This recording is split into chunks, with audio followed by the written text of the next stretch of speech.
late. I like to put a smile on your face every day. You know you are the number one for me. You know you are the number one for me. You know you are the number one for me. Oh, oh, number one for me. You know you are the number one for me. You know you are the number one for me. You know you are the number one for me. Oh, oh, number one for me. There's no one in this world that can take your place. Oh, I'm sorry for taking you for granted. Ooh, I will use every chance I get to make you smile. Whenever I'm around you, now I will try to love you like you love me. Only God knows how much you mean to me. Oh, if I could turn back time, rewind, if I could make it undone, I swear that I would make it up to you. I'm grown up now, it's a brand new day. I like to put a smile on your face every day. Mom, I'm grown up now, and it's not too late. I like to put a smile on your face every day. Mom, I'm grown up now, it's a brand new day. I like to put a smile on your face every day. Mom, I'm grown up now, and it's not too late. I like to put a smile on your face every day. The number one for me, the number one for me, the number one for me. Oh, oh, number one for me.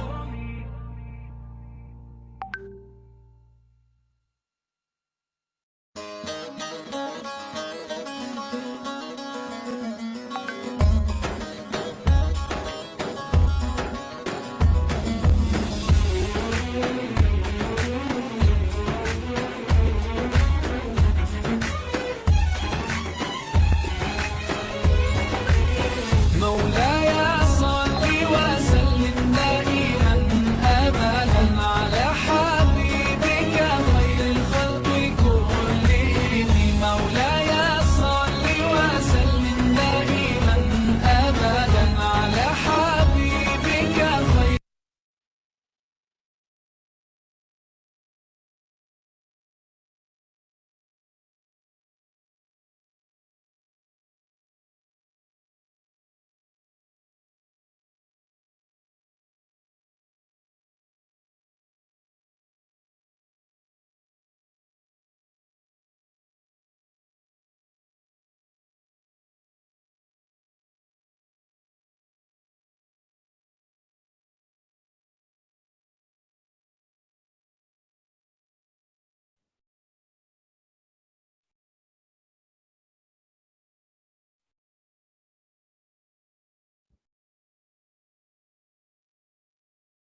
Bismillahirrahmanirrahim. Assalamualaikum warahmatullahi wabarakatuh.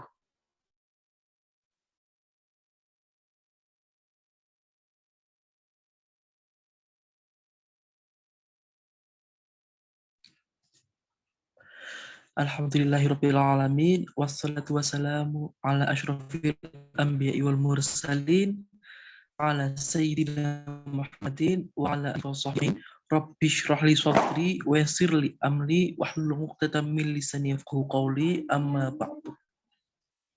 Syukur, marilah kita senantiasa panjatkan kehadirat Allah Subhanahu wa taala karena telah memberikan kesempatan kita untuk bertemu di acara kolaborasi antara umat UGM dan Salawat serta hentinya kita berikan kepada junjungan kita Nabi besar Muhammad Sallallahu Alaihi Wasallam karena beliaulah suri tauladan kita dalam berperilaku yang kita nantikan syafaatnya di nanti hari kiamat.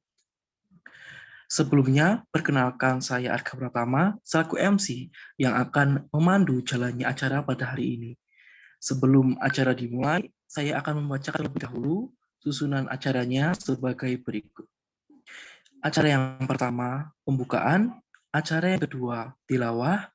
Acara yang ketiga, sambutan ketua panitia. Acara yang keempat, pembacaan CV pembicara. Acara yang kelima, penyampaian materi. Acara yang keenam, sesi tanya jawab.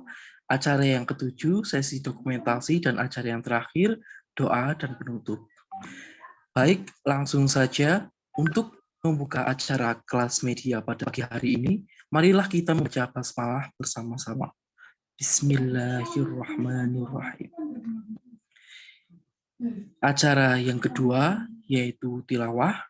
Kepada saudara Denis, waktu dan layar dipersilakan. Apakah masuk suara saya?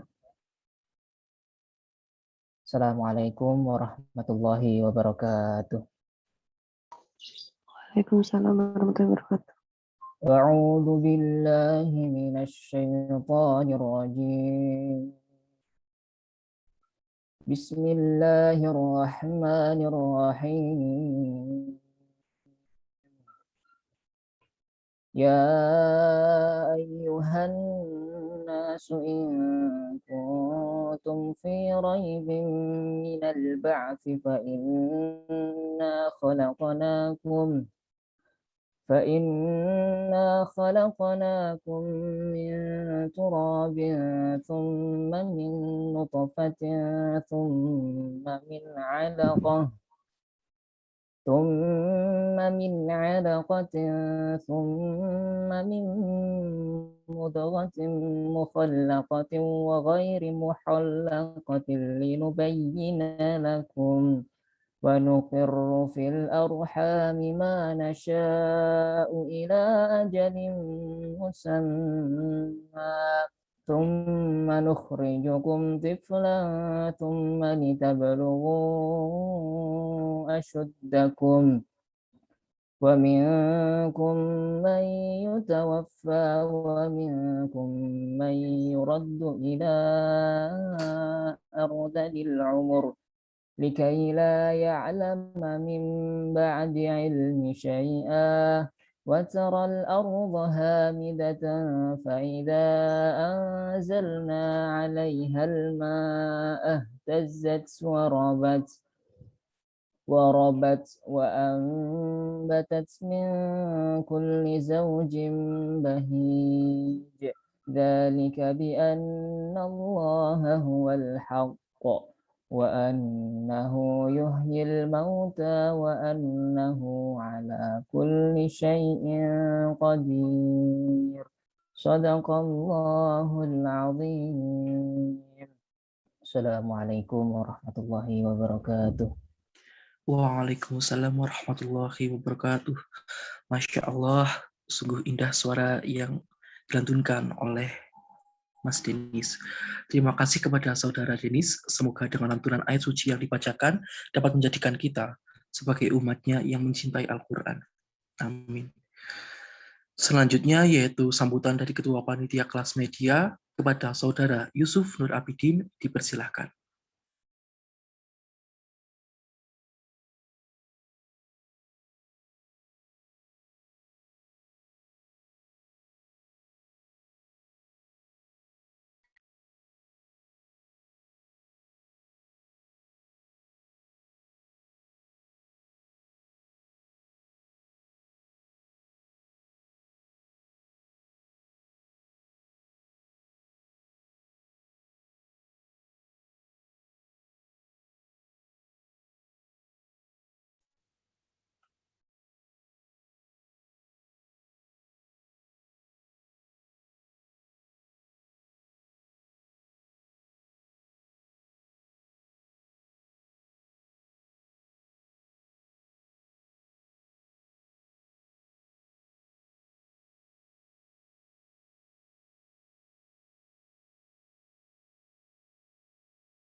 Mohon maaf sebelumnya kepada Mas Yusuf, apakah sudah masuk?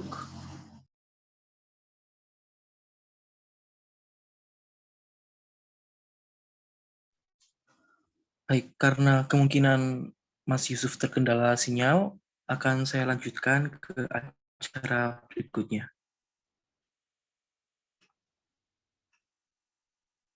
Sebelum memasuki acara inti, saya akan membacakan CV dari pembicara kita hari ini, yaitu Kang Dilan.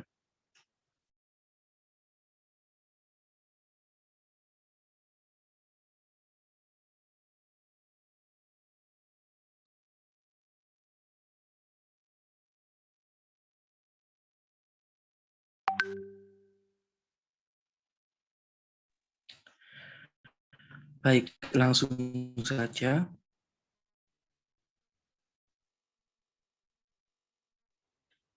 Mengenai Kang Dilan.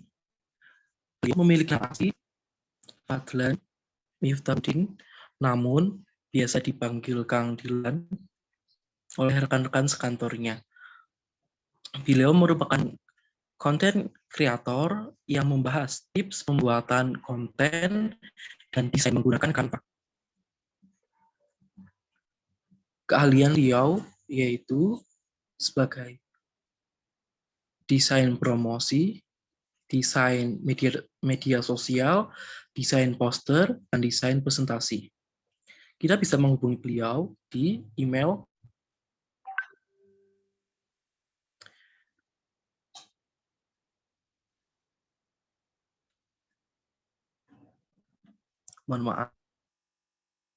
Kita bisa menghubungi beliau di email frumostudio@gmail.com atau nomor handphone 0878 4831 2592. Saya akan membacakan pengalaman yang telah dilalui oleh beliau, yaitu sebagai anggota Sanggar di Sensasi Rax 2006-2015 sebagai Best Actor, Best Story, Pangeran Bintang, cameo dalam film Perahu Kertas, cameo dalam film Habibie dan Ainun. Sebagai Ketua Sanggar di Sensasi Terapax 2015 hingga 2017 terlibat dalam pagelaran Satoe, terlibat dalam pagelaran Tiga Janji untuk Negeri, Sensasi Terapax sekarang berganti nama menjadi Sensasi Art Media. Latar belakang akademik, beliau merupakan mahasiswa lulusan dari Institut Teknologi Bandung di 3 Metrologi dan Instrumentasi 2009 hingga 2012. Aktif dalam unit kesenian siswa, Lingkung Seni Sunda, dan Universitas Nasional Sarjana Fisika 2018 hingga 2019. Riwayat yaitu Canva Creative Talk Januari 2021, Sekolah Desain Himago FKIP UNS 2021, Seminar Aston Priority Simatupang Mei 2021, Kajian Desain Akuntansi Syariah IAN Syekh Nurjati Cirebon Juni 2021, Pelatihan Desain Grafis Kompas SG Mei 2021 dan Institut Tazkiyah Bogor Juni 2021.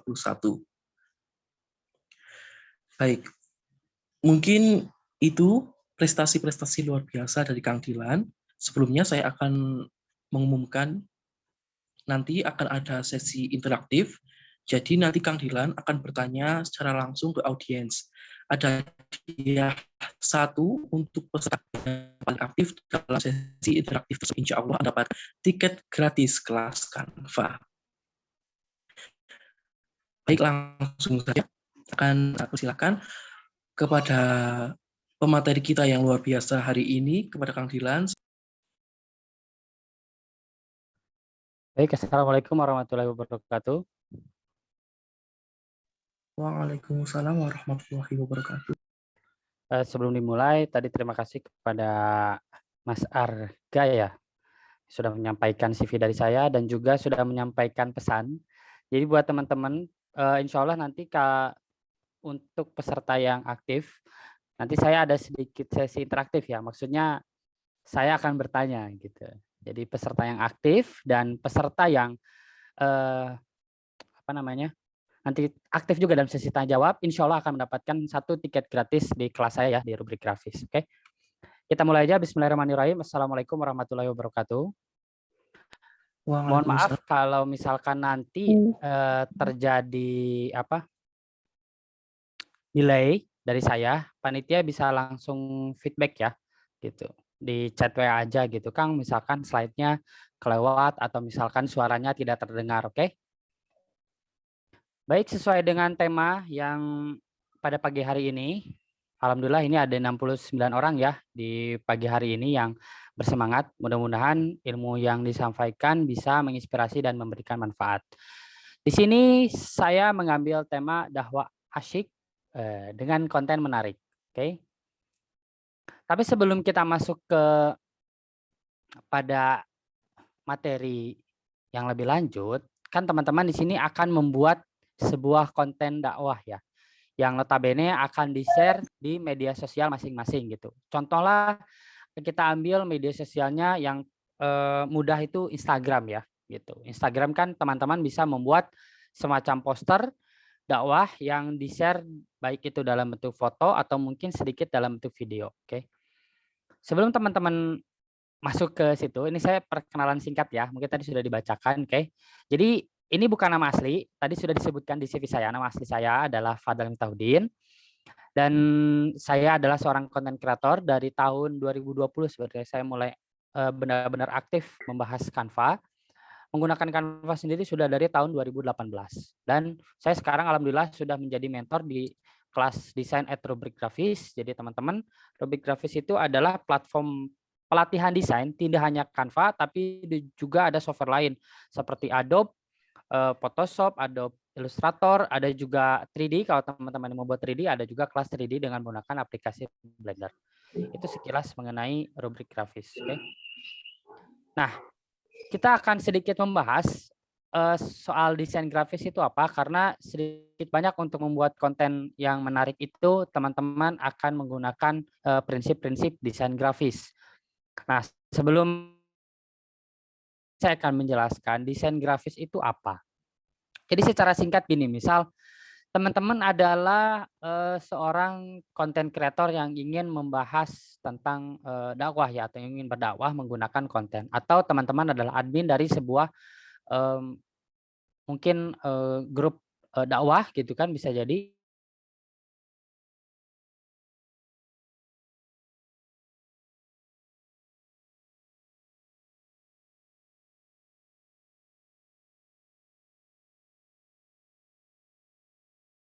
Audiens lah ya gitu. Nah, dengan menggunakan prinsip desain grafis, teman-teman menyampaikan pesan tersebut itu menggunakan elemen-elemen desain. Seperti di sini ada tulisan huruf ya A. Nah, ini menggunakan teks, atau nanti kita akan sedikit mengulas tentang tipografi ya. Jadi di sini teman-teman tentu saja dalam hal dakwah biasanya kan teman-teman akan melibatkan cukup banyak tulisan ya di situ. Nah, di sini kita akan belajar bagaimana kita membuat satu tulisan, baik dari pemilihan fontnya dan cara penulisannya, supaya alur baca audiensnya itu tidak berantakan. Oke. Nanti kita akan belajar. Lalu di sini juga ada foto ya. Jadi teman-teman, salah satu elemen grafis lainnya adalah foto. Lalu berikutnya di sini ada yang gambar segitiga atau lingkaran, ini adalah shape atau ilustrasi ya. Jadi ini adalah bentuk-bentuk yang sifatnya seperti icon atau misalkan shape-shape dasar seperti kotak atau segitiga. Nah, dengan menyampaikan pesan tadi menggunakan elemen-elemen desain grafis ini yang disusun sedemikian rupa supaya tampilannya menarik sehingga audiens menjadi tertarik untuk membacanya dan pesannya sampai. Oke. Kurang lebih itu adalah penjelasan singkat mengenai desain grafis. Nah, ini sekilas mengenai perkembangan desain grafis sekarang di zaman yang katanya 4.0 ya, atau 4.0. Sekarang itu teman-teman saya di komunitas, baik juga teman-teman saya mentor di rubrik grafis, sekarang sudah mulai mendesain untuk online shop. Jadi ada beberapa orderan gitu, misalkan online shop bikin desain feed Instagram gitu kan. Gitu. Jadi online shop juga sekarang membutuhkan desain grafis. Lalu juga website tidak kalah penting, walaupun mungkin sekarang website itu jarang terdengar ya, tapi ada beberapa golongan desain lah, maksudnya penjurusan desain ya. Jadi teman-teman mungkin sekarang lebih terkenalnya dengan UI UX ya, UI UX designer. Jadi teman-teman yang mendesain untuk website maupun aplikasi. Lalu juga ada kreator. Kreator di sini seperti halnya teman-teman yang ingin membuat konten-konten dakwah atau juga seperti saya yang membuat konten-konten edukasi tentang Canva, itu adalah kreator.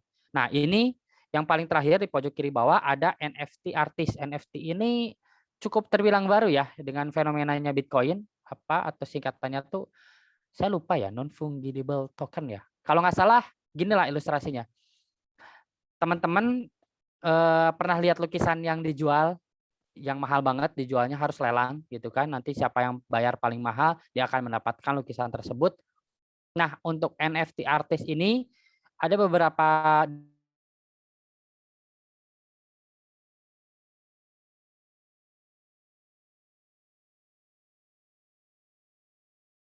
adalah beberapa profesi sekilas ya tentang profesi desain grafis, oke? Nah, dengan banyaknya profesi tadi, dengan banyaknya sekarang juga bermunculan tutorial-tutorial baik itu dari kreator maupun juga dari kelas-kelas desain, sekarang itu persaingan makin banyak. Di akun yang dalam tanda kutip genrenya religi juga sekarang banyak banget kan bertebaran akun gitu. Jadi persaingannya semakin banyak. Nah, untuk menghadapi persaingan tersebut, misalkan teman-teman ingin menampilkan yang terbaik, berarti teman-teman harus bisa menarik perhatian. Teman-teman harus bisa membuat desain teman-teman ini menarik perhatian audiens, gitu. Bagaimana cara menarik perhatian audiens?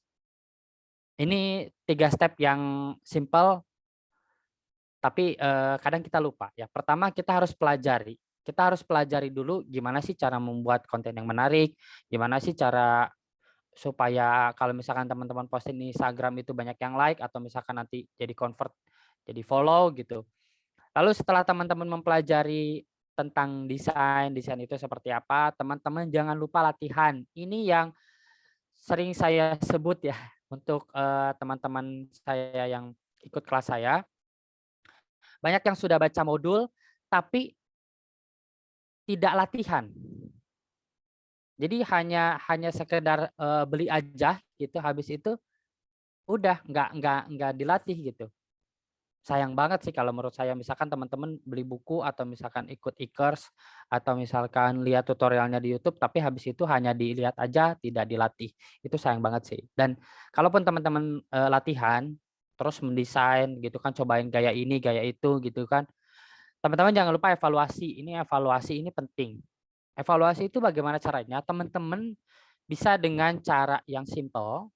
Misal tanya ke temennya gitu kan, bro ini desain gue bagus gak nih gitu. Nanti teman kan akan ngasih feedback ya, tapi feedbacknya yang jujur, jangan oh keren gitu kan. Kalau itu mah formalitas gitu.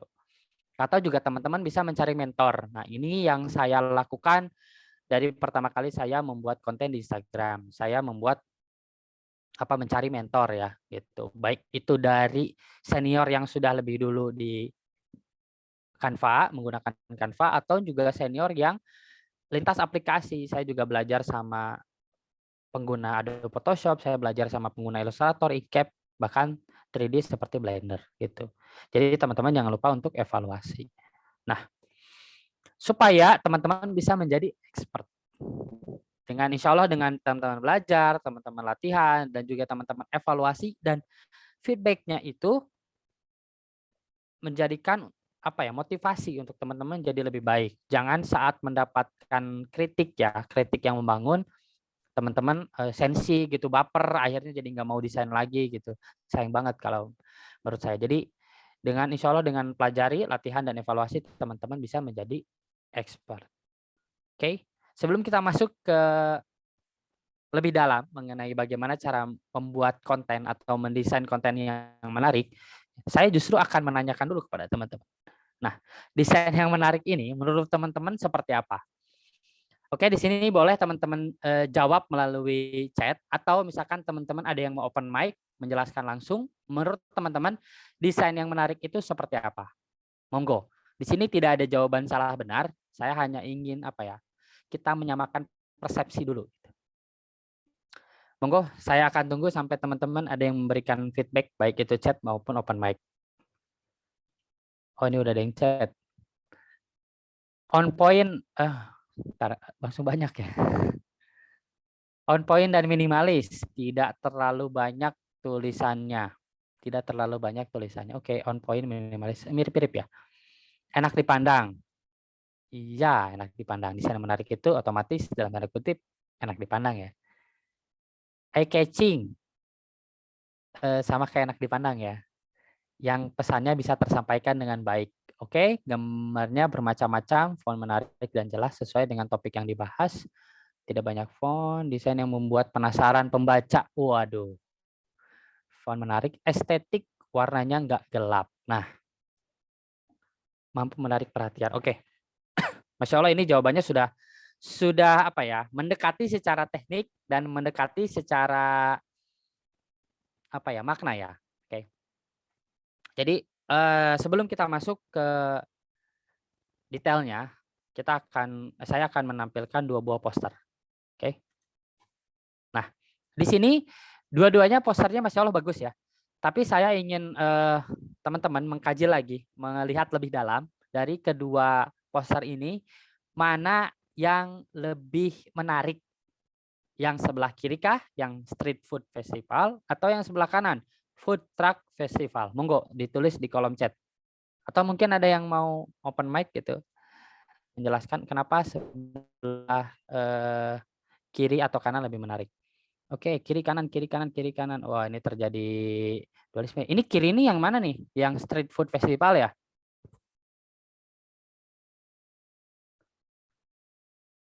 Atau yang Food Truck Festival? Oh, nah langsung disebutin gitu food truck. Nah ya, takutnya di mirror nanti. Kiri Street Food Festival, oke, kanan. Oke.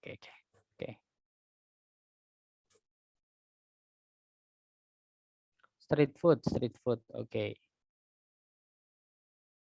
Food truck karena tulisannya tidak double, jelas tidak double pandang. Oke.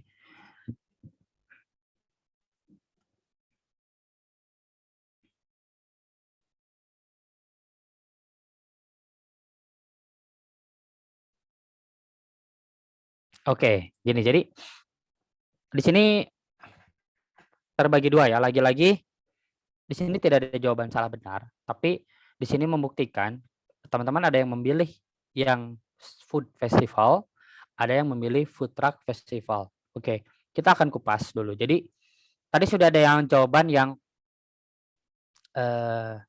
menurut saya merangkum dari tujuan desain grafis. Kita sudah mengenal tadi di awal, desain grafis itu tujuannya apa? Desain grafis itu tujuannya menyampaikan pesan kepada audiens menggunakan elemen-elemen desain grafis yang disusun sedemikian rupa agar terlihat menarik. Jadi, desain yang menarik itu tidak hanya menampilkan tulisan yang menarik, font yang menarik, warna yang cakep, tapi juga pesannya harus tersampaikan.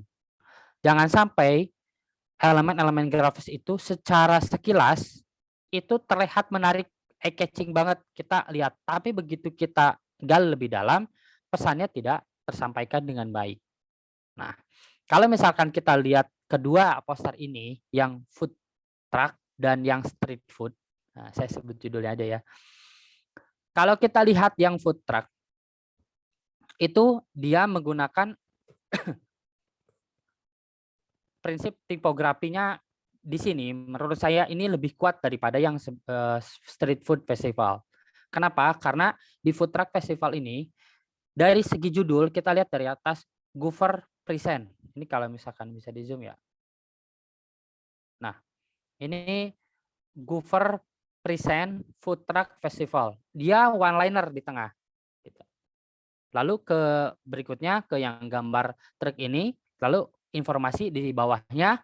Nah, ini juga jadi contoh untuk penulisan. Saat teman-teman ingin menulis kata-kata yang banyak, teman-teman bisa menggunakan cara yang di bawah ini.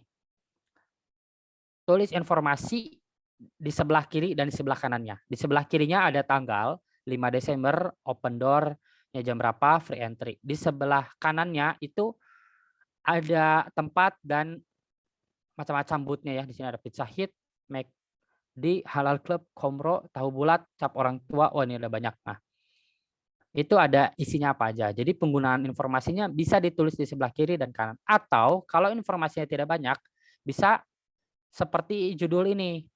Baik yang food truck festival maupun yang street food festival itu menggunakan alignment-nya itu dua-duanya di tengah gitu. Semua tulisannya itu di tengah semua. Yang street food festival dan food truck festival. Oke. Hanya saja kalau ini menurut saya pribadi, oke.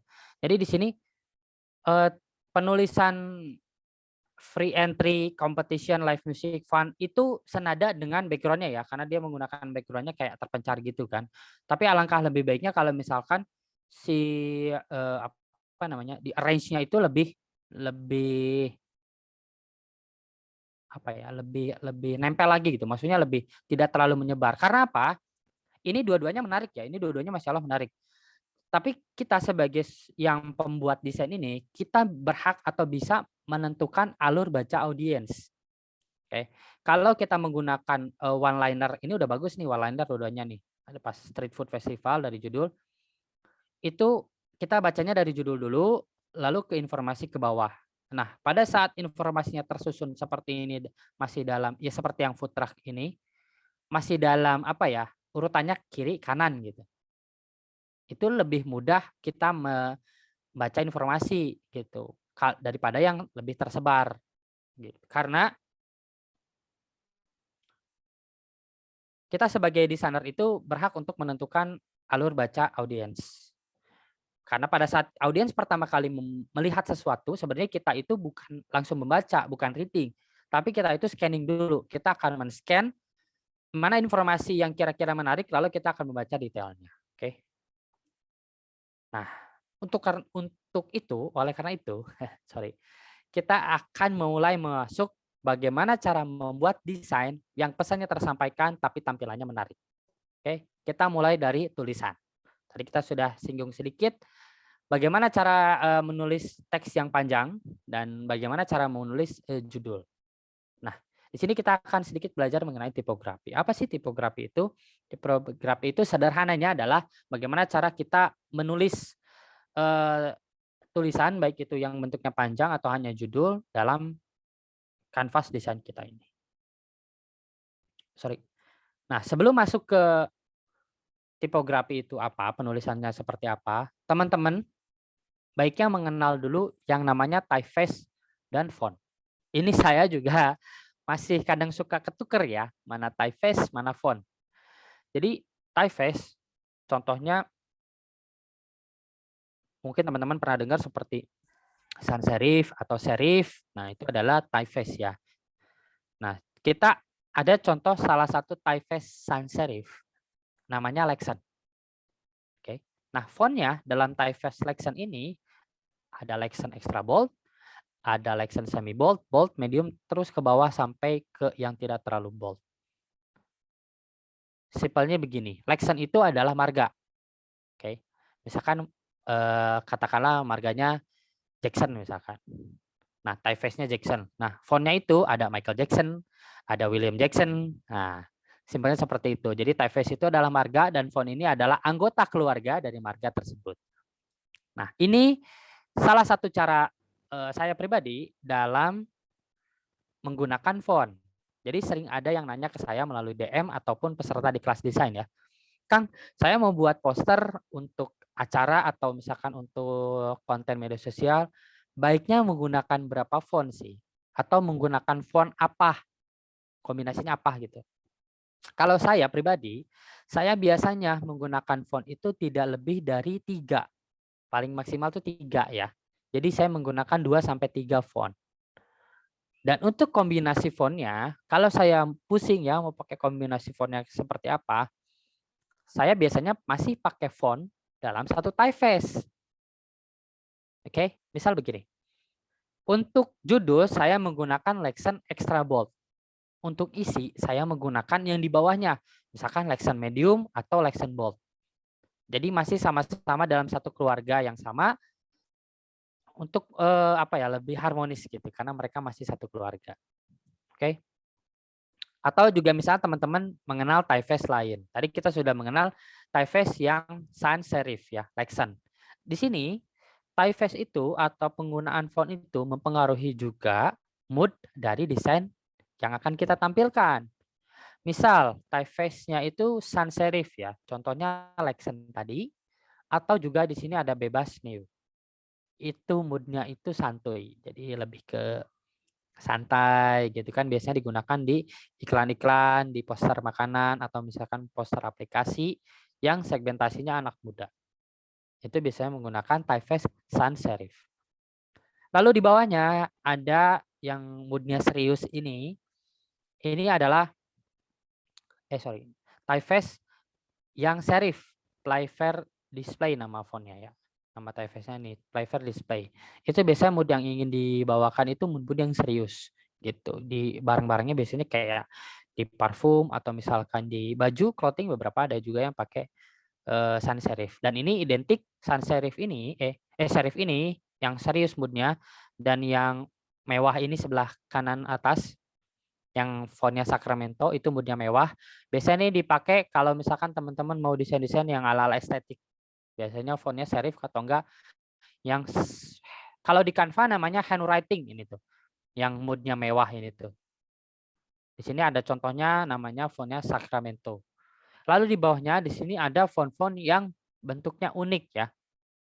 Biasanya ini dipakai di desain-desain retro. Contohnya di sini ada fontnya namanya Kumarwan. Oke. Kita tadi sudah belajar bagaimana cara menyusun font, kombinasi fontnya pakai seperti apa. Lalu di sini kita akan belajar bagaimana tentang kita menaruh tulisannya. Di sini kita akan belajar yang namanya hierarki. Nah, hierarki itu seperti apa? Gini, teman-teman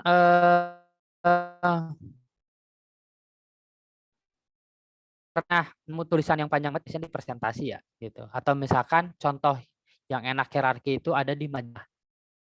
Kalau misalkan teman buka majalah, masih ada nggak sih yang buka majalah? Misalnya majalah atau misalkan koran sih, koran cetak ya biasanya ya.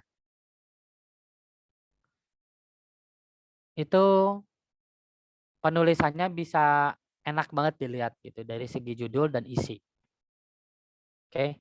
Nah, seperti ini. Kita lihat contoh yang sebelah kanan. Ini adalah salah satu contoh dari kalau nggak salah. Sebelah kanan ini judulnya The Art of Hiring, itu tulisannya lebih besar dan warnanya lebih gelap daripada yang tulisan body copy-nya atau isinya ya. Yang you need an artist to bla bla bla. Jadi biasanya saya menggunakan kombinasi untuk judul dan isi. Ukurannya berapa sih? Itu saya ada patokannya. Ini saya tulis di kolom chat ya. Jadi misalkan judulnya ukuran judul dalam pixel ya, biasanya dalam px ya, saya kalau desainin Canva sama dengan ukuran isi dikali 1,618. Ini kita agak sedikit matematik. Misal begini. Ini isinya yang do you need an artist bla bla bla itu pakai ukurannya 30 pixel. Nah, untuk judul itu 30 dikali 1,618. Dapatlah misalkan angkanya di 57 atau 55 misal. Nah, itu kita pakai untuk ukuran judul. Nah, angka 1,618 ini dari mana sih, Kang? Nah, 1,618 ini dari namanya golden ratio. Jadi itu kalau nggak salah dari rumus matematik Fibonacci ya. Teman-teman bisa pelajari itu. Kalau mau pelajari rumusnya dari mana ya, kurang lebihnya seperti itu. Jadi persamaan golden ratio hanya dalam font, tapi juga bisa untuk layouting. Oke, jadi untuk judul itu kita warnanya itu kalau bisa lebih besar atau warnanya lebih bold daripada isi. Jadi pada saat audiens membaca itu dia baca judul dulu baru baca isi. Itu memudahkan. Dan kalau teman-teman lihat di sebelah kanannya ini ada gambar mbak-mbak di atas lagi dipangku sama cowok di bawahnya yang pakai kacamata. Dan kedua orang ini mereka mengarahkan tangannya ya ke tulisan ini. Jadi semakin menguatkan bahwa ini loh tulisan yang harus dibaca, The Art of Hiring dan isinya. Dan si mbak ini di atas itu menunjukkan ke judul, masnya di bawah menunjukkan ke isi. Jadi ini hierarkinya gitu ya. alur baca si audiensnya itu dikuatkan tidak hanya melalui cara penulisan dan ukuran, tapi juga dikuatkan dari penggunaan ilustrasi. Nah, ini adalah bentuk paling sempurna menurut saya yang mendekati definisi desain grafis tadi, menyampaikan pesan menggunakan elemen-elemen grafis seperti ilustrasi dan tipografi. Gitu. Jadi teman-teman baiknya juga menggunakan gambar nih. Kalau saya misal ada tulisan terus ada gambar fotonya atau gambar apanya lah. Tulisan itu ditaruhnya di sebelah kiri, baru gambarnya sebelah kanan. Jangan kebalik. Karena kita ini orang Indonesia, bacanya itu tulisannya dari kiri ke kanan. Kalau kita gambar dulu di kiri, baru tulisannya di kanan, itu otaknya akan apa ya? Kayak untuk memproses tuh akan ada nge-lag dulu dikit. Jadi kita harus memudahkan audiens ya. Oke, tadi kita sudah belajar masalah tipografi. Kita sekarang akan mempelajari masalah warna. Ini juga sering ditanyakan, Kang, gimana cara menggunakan warna supaya tidak nabrak atau menarik. Sebenarnya warna nabrak itu juga ada caranya loh supaya menarik. Nah, ini contoh paling sederhana kalau teman-teman lihat di sini. Ini background-nya warna biru muda ya, biru yang lebih terang ya. Nah, untuk tulisannya saya menggunakan masih warna biru, tapi yang warnanya agak gelap. Ya, jadi saya tidak menggunakan warna lain, tidak menggunakan kuning atau apa, tapi menggunakan biru, hanya saja warnanya lebih gelap. Nah, ini kombinasi warnanya dalam dunia desain disebutnya warna monokromatik. Jadi masih menggunakan warna yang sama, hanya kita memainkan terang gelapnya aja. Nah, warna monokromatik itu dari mana sih, Kang? Itu tuh dari roda warna. Kalau misalkan teman-teman mau mempelajari lebih lanjut soal roda warna, bentuknya seperti apa, mau mencari langsung, saya tulis webnya ya, namanya Canva Color Wheel. Nah, di roda warna itu, teman-teman mungkin sudah mengenal warna yang sering disebut dari zaman TK ya, Magic Hibiniu. Nah, roda warna itu, Magic Hibiniu tadi disusun dalam sebuah lingkaran dengan urutan tertentu ya. Kalau nggak salah merah itu sebelahan sama kuning sama ungu. Nah, dengan menggunakan warna itu, fungsinya buat apa? Kita menggunakan beberapa kombinasi. Kita mulai dari robot ini ya, robot yang dari kiri kalau di saya yang warnanya agak kuning ini, itu menggunakan kombinasi warna monokromatik.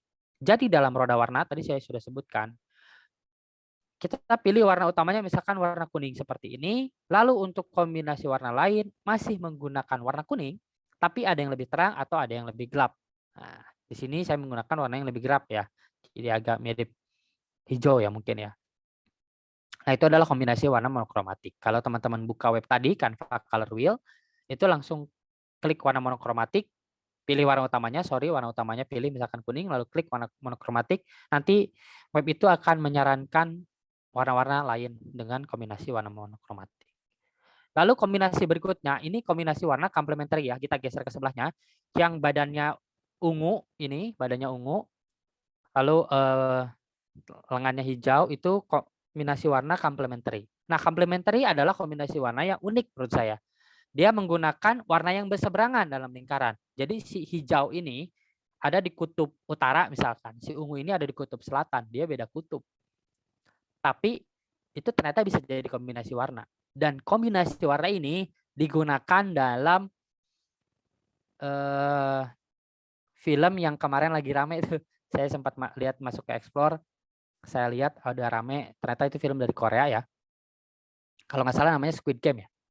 Ya, namanya itu ya Squid Game. Dan saya melihat di situ ada orang pakai baju training gitu kan, warna hijau, dan di sebelah kanannya ada orang pakai baju training itu warna agak ungu pink gitu. Nah, di roda warna mereka adalah warna yang berseberangan. Tadi di kutub utara dan kutub selatan tadi, mereka kombinasi warna yang berseberangan. Dan saya lihat kayak yang hijau itu yang baiknya, yang merah itu yang jahatnya. Jadi itu luar biasanya nih ya. Dia ada apa? Si warna ini sudah melambangkan filosofi dari peran mereka gitu. Karena mereka menggunakan warna yang berseberangan dan tokoh yang menggunakannya pun berseberangan ideologinya. Jadi itu mantap banget sih kalau menurut saya desainernya tuh milih warnanya Masya Allah mantap banget. Oke, lalu berikutnya di sini yang tengah ada kombinasi warna analog. Analog itu misal kita gunakan warna utamanya merah ya. Merah itu sebelahannya tuh sebelah sininya oranye, sebelah sininya ungu. Jadi kombinasi warna analog tuh ya merah, oranye, ungu yang berdekatan di roda warnanya. Itu kombinasi warna analog. Lalu kombinasi warna tetradik ya. Tetradik ini merah, kuning, hijau, biru. Itu kombinasi warna tetradik ya. Asal merah, kuning, hijau, biru itu merah, kuning, hijau di langit yang biru itu adalah kombinasi warna tetradik namanya. Nah, kalau triadik itu merah, kuning, hijau, merah, kuning, biru, sorry, hijaunya nggak ikut. Gitu. Jadi kombinasi warna ini teman-teman bisa gunakan kalau teman-teman mau pakai yang namanya roda warna. Atau misalkan saya boro-boro lihat roda warna Kang, maksudnya pusing gitu saya lihat roda warna tuh ya. Saya maunya tuh langsung aja warna, ada nggak sih pilihan warna yang langsung keren gitu kan. Teman-teman bisa kunjungi. Ini namanya webnya Canva Color Palette. Di sini sudah ada warna-warna yang sering dipakai oleh desainer-desainer, baik itu yang Canva atau bukan. Teman-teman tinggal contek aja langsung. Di sini sudah ada kombinasi warnanya. Diklik, ada hex code-nya, di-copy ke Canva. Oke, jadi untuk penggunaan warna, teman-teman bisa cari sendiri dengan roda warna, atau teman-teman lihat color palette yang sudah disediakan di website-website seperti ini. Oke, tadi adalah kita sudah belajar bagaimana cara menulis, bagaimana cara menggambar, mewarnai. Oke. Nah, sekarang kita akan masuk ke tools-nya. Tools itu ada banyak banget ya. Tools itu mungkin teman-teman udah familiar dengan yang namanya Adobe ya. Dari mulai Photoshop, Illustrator, XD, dan sebagainya. Dulu juga saya pakai Adobe Photoshop pernah. Saya dari tahun 2015 ya, waktu masih saya aktif di Sanggar. Saya suka iseng-iseng sebelum tampil pertunjukan seninya, saya kayak bikin poster-posternya ala-ala film-film Transformer ya dulu ya, ala-ala film Transformer gitu kan saya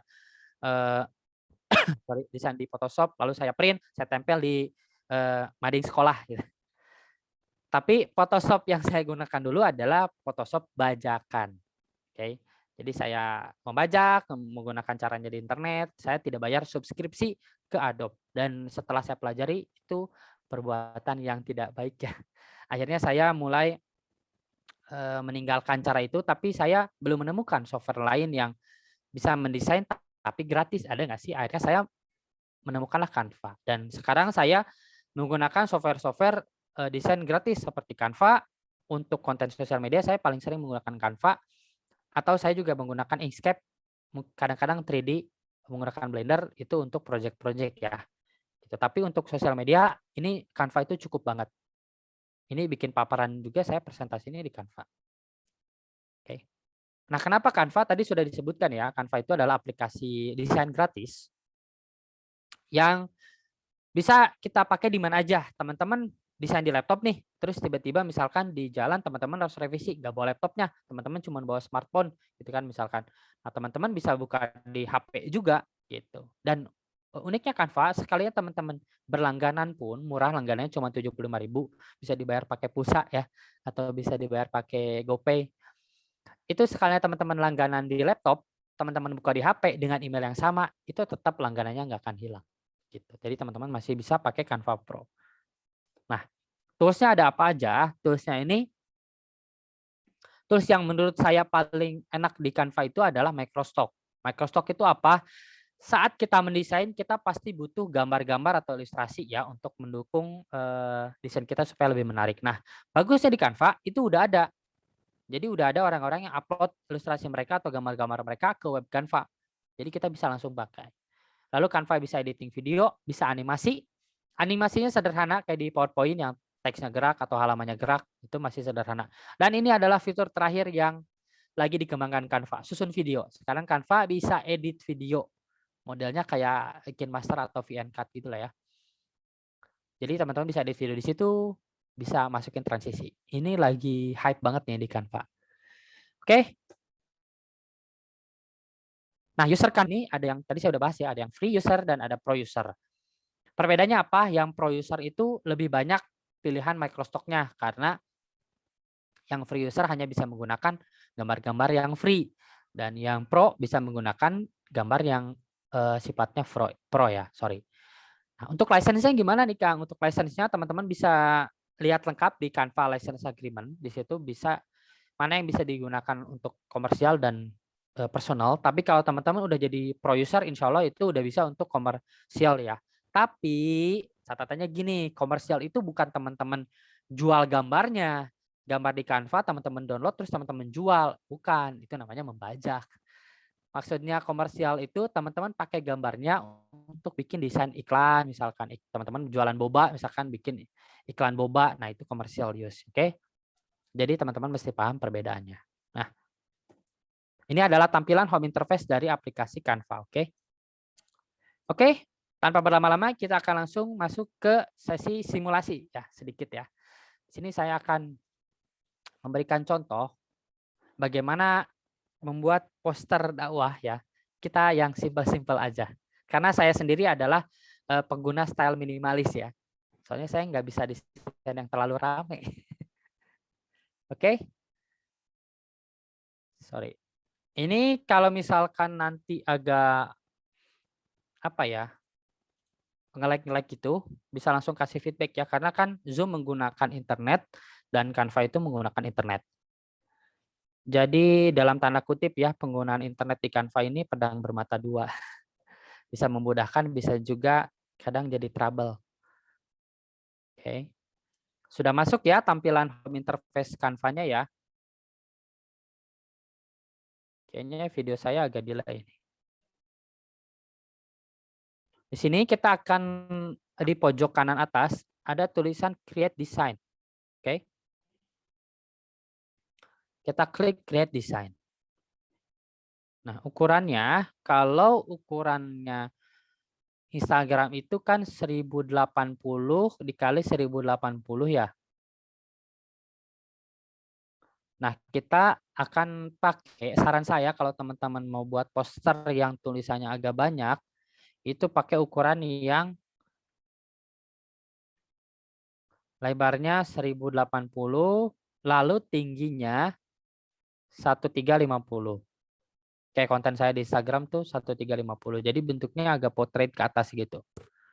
Oke. Ini agak loading.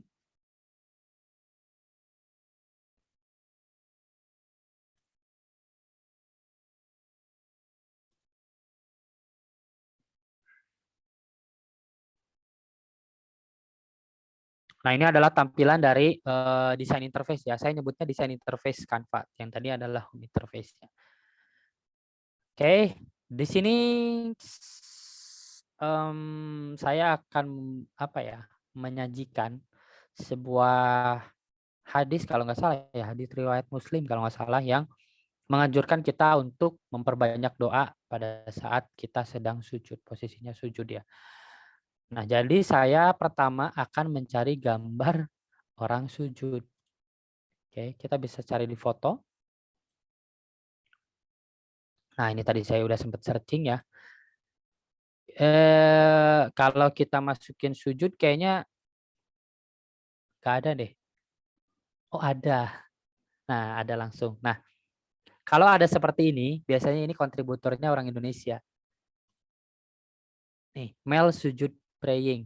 Ouda image. Nah, kalau teman-teman misal nemu gambar seperti ini dan ternyata gambarnya bagus, teman-teman klik titik 3 di sini. Oke.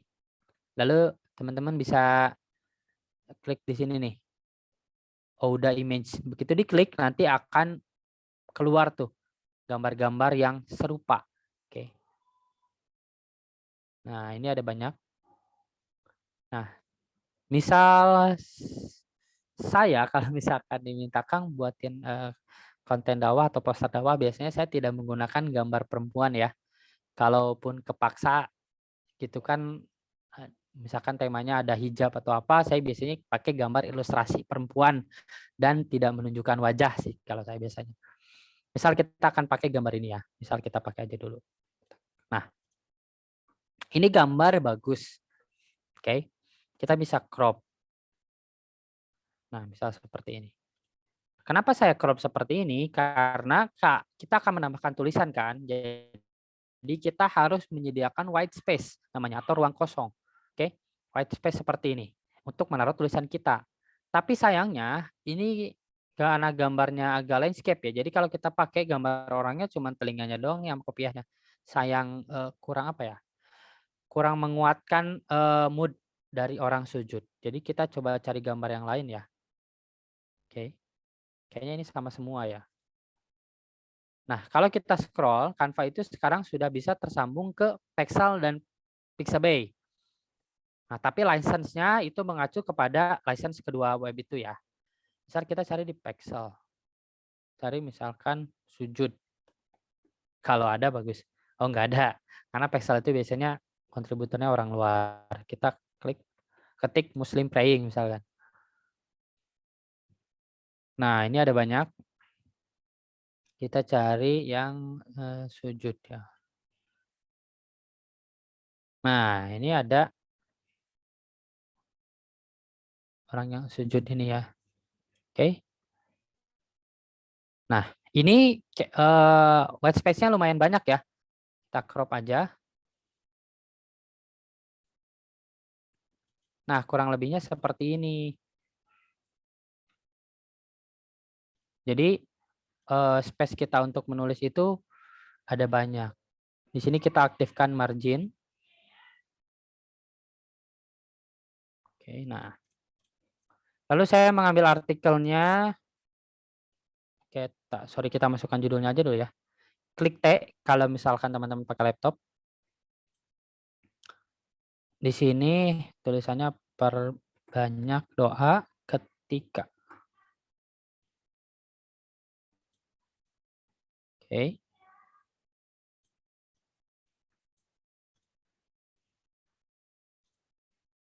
Nah, kita klik Alt di keyboard, lalu kita tarik tanda ini untuk copy. Nah, untuk ini kita ganti dengan, nah ini fontnya yang serif ya, yang tadi moodnya serius ya. Play fair display black. Oke. Kita tulis di sini sujud. Nah, kita besarkan. Ini alignment-nya kita buat rata kiri. Nah, oke. Ini kita bisa agak besarkan lagi. Kita turunkan ya, supaya tidak terlalu jauh kelihatannya. Nah, oke. Nah, perbanyak doa ketika sujud. Lalu di sini kita akan tulis isinya nih. Isinya kita copy. Ini saya ngambil sumbernya. Nah, ini juga ada web Unsplash nih kalau teman-teman pakai web Unsplash. Nah, saya ngambil sumbernya dari Rumaiso ya. Oke. Kita klik T. Ctrl V. Nah,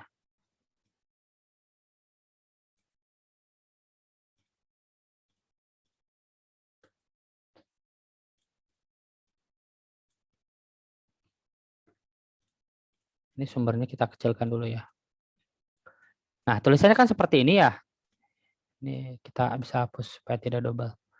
Kita akan rubah alignment-nya jadi rata kiri. Sorry, kita klik semua rata kiri. Nah, kita kecilkan. Nah, kita akan buat seolah-olah ini trik aja sih. Supaya tulisannya itu mengikuti badan dari orangnya ya. Oke.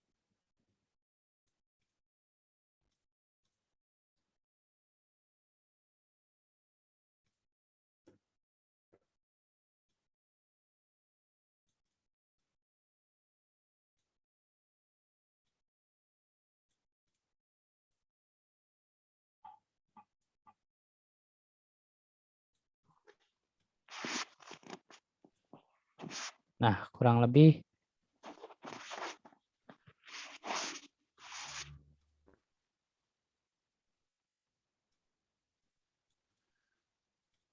oke, kurang lebih seperti inilah ya.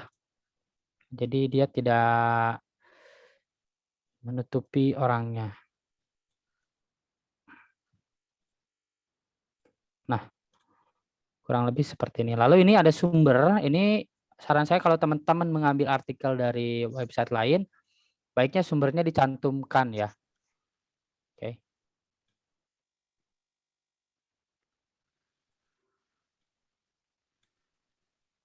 Oke, ini kurang lebih seperti ini. Nah, untuk warna, ini kita akan tekankan ya kalimat sujud ini ya. Jadi kita akan buat warna yang lain. Oke. Di sini klik warna, klik yang tanda plus ini, lalu klik ini, pick a color from design. Kita akan buat warnanya sama dengan warna kulit dari masnya ini. Oke, terlalu gelap. Nah, kurang lebih seperti ini. Sorry. Untuk atasnya juga kita buat sama, tapi kita klik lalu kita buat lebih mudah warnanya. Nah, ini juga kita buat lebih mudah. Nah, kurang lebih seperti ini. Jadi teman-teman, ini putih aja lah, judulnya aja. Nah, jadi teman-teman untuk judul bisa menggunakan warna yang lebih berbeda dan tulisan yang lebih besar. Oke. Lalu di sini saya menggunakan semuanya rata kiri semua ya. Jadi untuk gambar di kanan, untuk judul di kiri. Nah, pemilihan gambar pun teman-teman cari yang banyak white space-nya. Lalu misal teman-teman mau masukin logo, oke, bisa nih, misalkan teman-teman mau masukin logonya nih.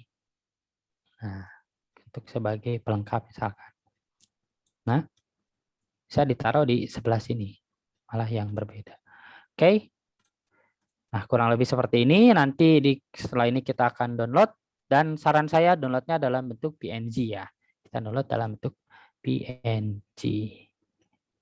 Oke. Saya rasa penjelasan dari saya cukup. Mudah-mudahan bermanfaat.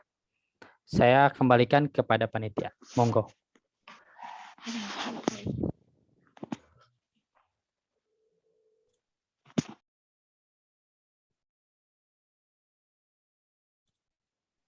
Baik, terima kasih kepada Kang Dilan atas materi yang telah Sama-sama. diberikan.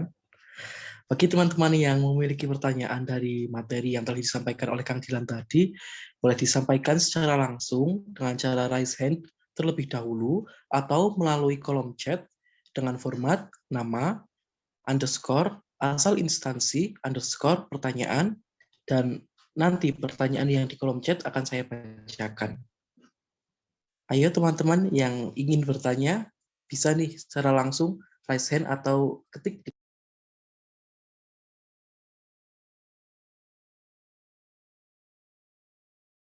Monggo kalau ada pertanyaan.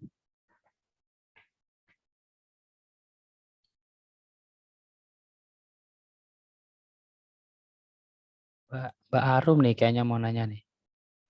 Kalau ada yang mau nanya langsung open mic, boleh nggak nih panitia? Dipersilakan.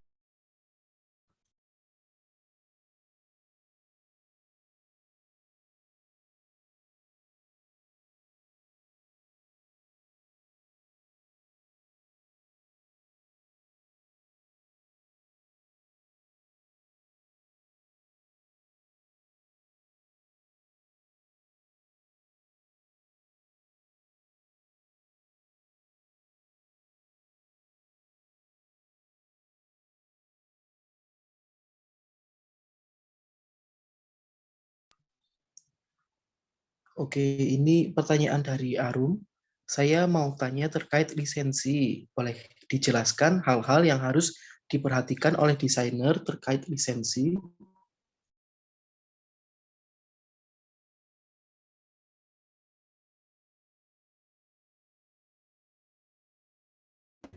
Oke, dari Mbak Arum ya terkait lisensi. Oke, ini pertanyaan yang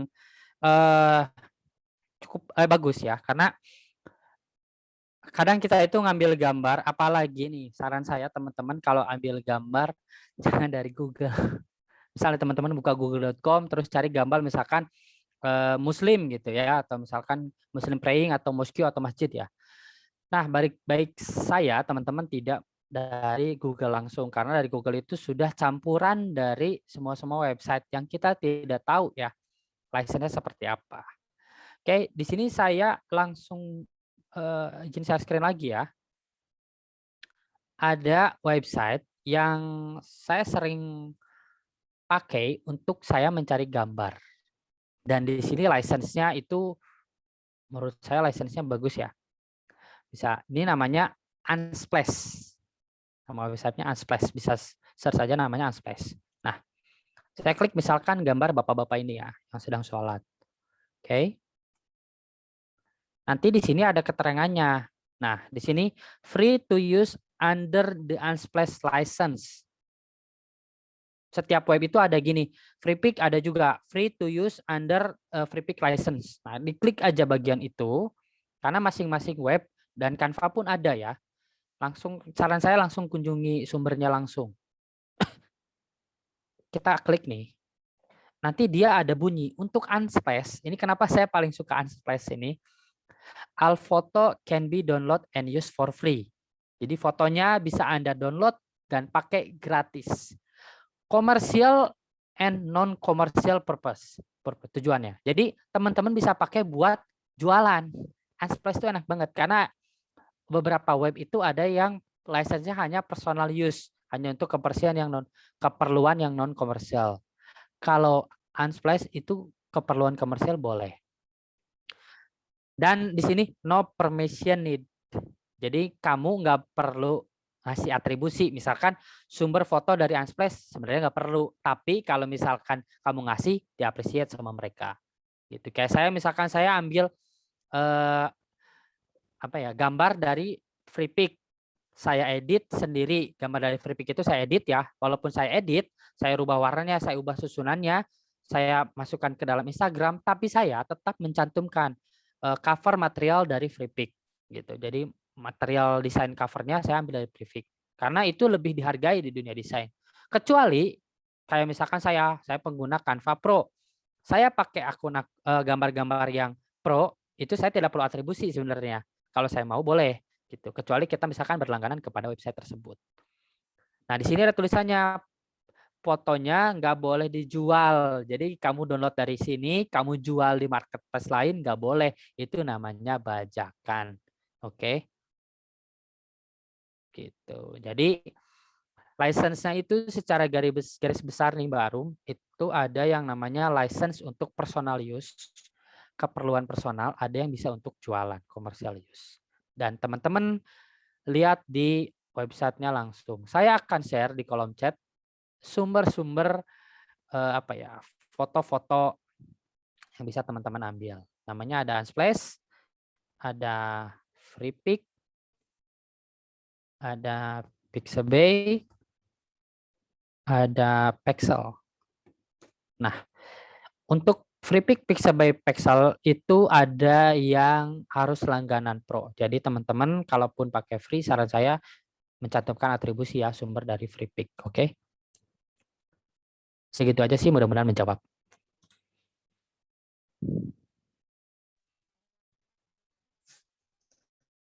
Baik, terima kasih Kang atas jawabannya. Ini ada pertanyaan lagi di kolom. Assalamualaikum Kang, panitia. Saya mau bertanya tentang penataan layout. Karena biasanya ada yang random, tapi tetap enak dilihat. Ini dari siapa ini? Mungkin bisa dijawab. Oke, saya izin menjawab ya. Jadi penggunaan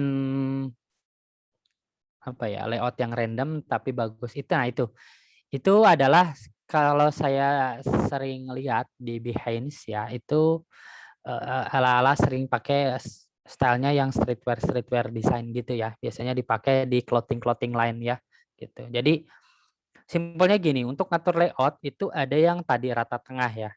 Lalu ada yang kanan kiri tadi. Itu udah basic banget gitu.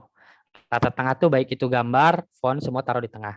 Kanan kiri kayak tadi yang contoh poster desain ya, kiri kanan. Nah, ada yang berantakan. Di sini ada, di atas kiri ada, bawah kanan ada gitu, ada yang berantakan. Sebenarnya yang berantakan itu tetap mengamalkan yang namanya prinsip desain balance. Jadi ada namanya prinsip desain balance. Simpelnya seperti ini. Ada yang pertama, teman-teman dalam kanvas desainnya itu buat dulu garis tengah. Garis yang tengah-tengah persis, jadi kebagi dua kan, antara kiri dan kanan. Kalau teman-teman taruh elemen di kiri atas maupun atau di kanan bawah, teman-teman harus taruh elemen yang sama, misalkan foto atau layout atau apapun, di posisi yang mengimbangi. Jadi dari segi look antara kiri dan kanannya itu balance. Walaupun letaknya ada yang di atas atau di bawah, itu tapi tetap balance dibagi dua. Atau teman-teman buat yang namanya apa ya, marginnya sering dikenalnya gini sih. Saya coba share screen dulu ya.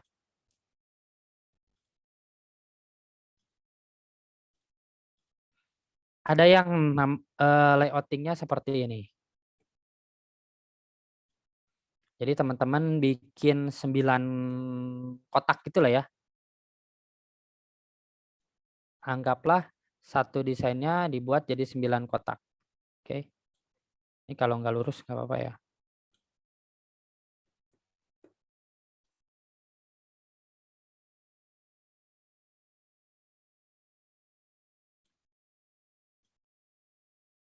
Misal ini 9 kotak yang proporsi yang samalah bentuknya ya. Ini contoh aja. Nah, teman-teman bisa memberi nomor di titik ini, dan titik ini. Jadi meletakkan elemennya itu di sini, daerah sini nih satu misalkan ya. Nah, di daerah sini, pokoknya sedaerah situ, di daerah sini, dan daerah sini. Ini cara layouting yang kedua. Selain yang tadi dibagi dua, terus kanan kiri. Teman-teman bisa cara layouting seperti ini. Ini biasanya dipakai kalau misalkan ada yang mau pakai, saya pernah lihat bikin poster acara, ada yang modelnya kayak gini. Oke, jadi tetap ada rules-nya sebenarnya, tapi kita harus kayak kalau misalkan kita ngelipet kertas, kita harus bikin dulu tuh si garis marginnya itu mau model gimana, model tadi lurus atau model yang kotak tadi gitu. Dan sayangnya di Canva ini tidak ada fitur grid ya, adanya tuh guide. Kalau misalkan di Inkscape ada grid, tuh enak banget tuh, saya kalau pakai kotak grid itu saya taruhnya enak. Biasanya saya bikin grid sendiri kayak tadi, saya bikin dulu line-nya gitu kan, lalu saya buat transparan dan saya kunci jadi background, lalu saya mulai desain. Biasa seperti itu. Mudah-mudahan menjawab ya.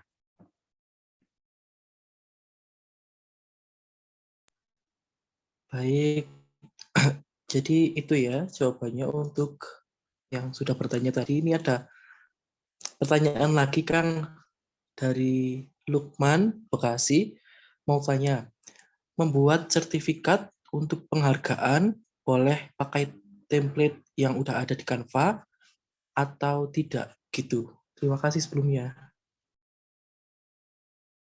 Oke, jadi membuat sertifikat penghargaan di Canva udah ada template-nya kan. Boleh atau enggak? Saran saya boleh, tapi dimodif. Jangan persis sama. Persis sama dalam artian warnanya sama, letak elemennya sama persis banget, jangan. Untuk menghindari hal-hal yang tidak diinginkan. Dan dilihat dulu elemen-elemen yang ada di template itu kan pasti ada elemennya tuh. Elemen-elemennya dilihat dulu, dia itu license-nya seperti apa.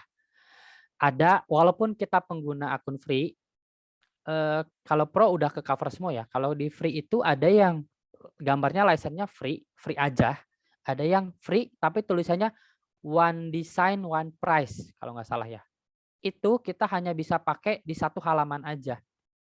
Jadi kalau misalkan kita pakai elemen itu persis sama tidak diubah di halaman lain, kita harus bayar di halaman keduanya.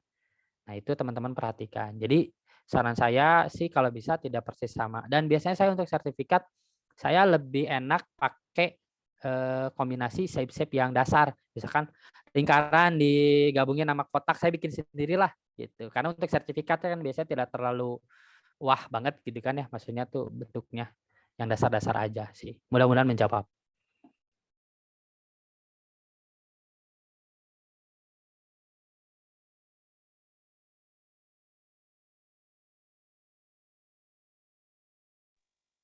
Baik, ini ada pertanyaan lagi nih di kolom chat, kok nggak ada ya yang mau tanya langsung nih.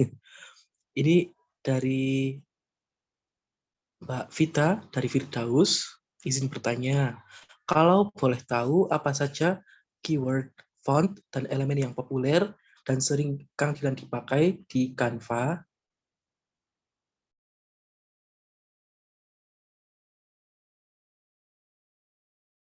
siapa tadi? Dari siapa? Oh, sorry, Kanisa ya. Nah, ini elemen-elemen di Canva. Saya tuh kalau misalkan nih saya nemu eh, apa namanya elemen keren nih di Canva. Biasanya saya suka kumpulin dulu, terus saya beberapa suka share di konten saya di Instagram gitu. Keyword-keywordnya untuk yang modelnya seperti ini biasanya saya suka kelompokkan ya. Oke. Dan kalau misalkan untuk yang paling sering nih dan bentuknya dasar dalam artian itu bentuknya nggak aneh-aneh, tapi kalau kita pintar ngatur warnanya dan peletakannya itu sudah bagus. Ada 2 keyword andalan yang namanya blob sama Memphis. Nah, ini adalah aksesoris desain yang paling sering saya pakai nih ya. Karena dia bentuknya sederhana banget, tapi kita kalau bisa makanya itu enak banget sih. Biasanya untuk pemanis di latar. Oke.